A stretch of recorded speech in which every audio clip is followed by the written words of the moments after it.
this local AI you want to build. So let me backtrack a bit because I want to make sure I get this exactly right. So the first thing that you proposed was that it will be in people's best interest to have an AI system that's personalized.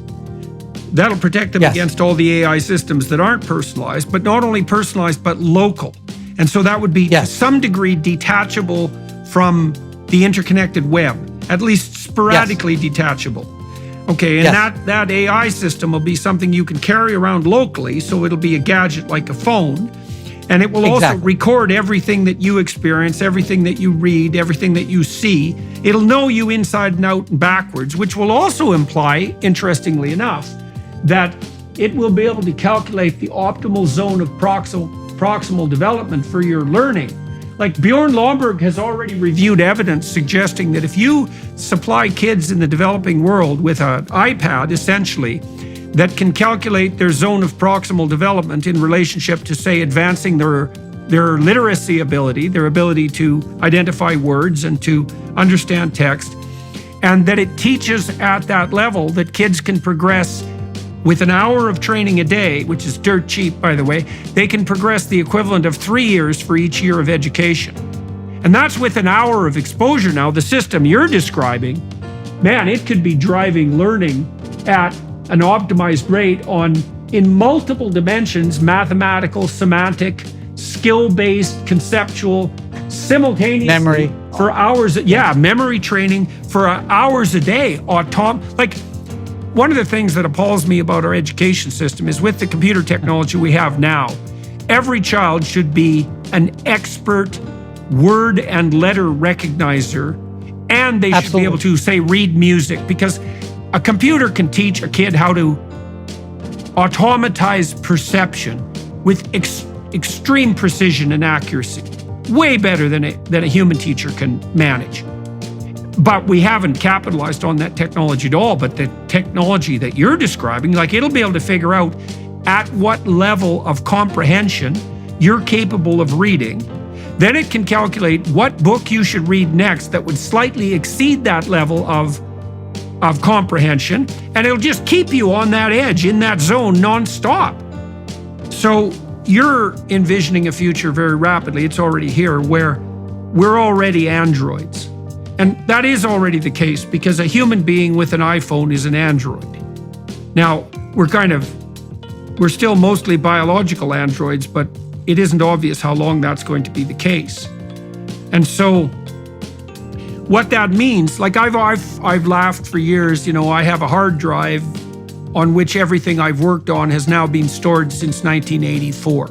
And I joke, there's more of me in the hard drive than there is in me.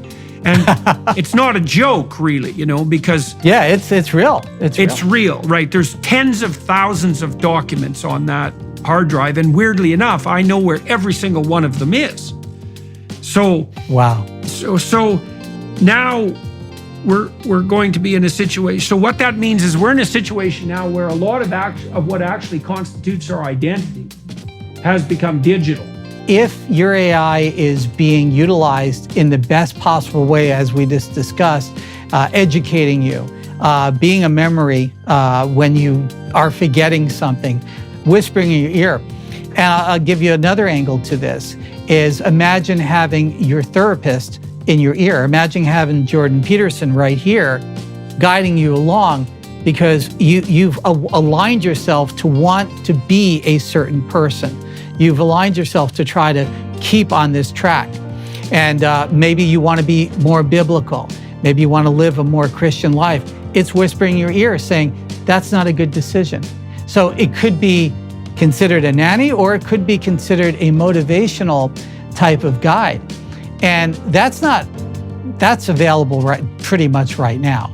I mean, if it can be analyzing. A self-help book is like that in a primitive way. I mean, because it's essentially a spiritual guide, in that if you equate the movement of the spirit with forward movement through the world, like faith-based forward movement through the world. And so this would be the next iteration of that.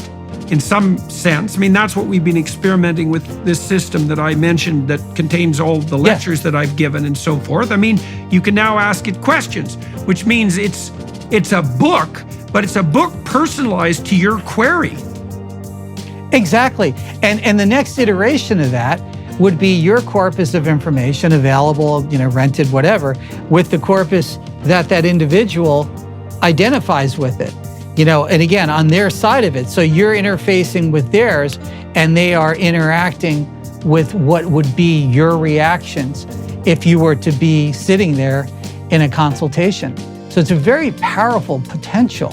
And the insights that are going to come out of it are really unpredictable, but in a positive way. I don't see a downside to it when it's held in a very protected environment. Please make sure to like the video and subscribe to our channel. Leave us a comment down below about what topics you would like to see covered next. Thanks for watching.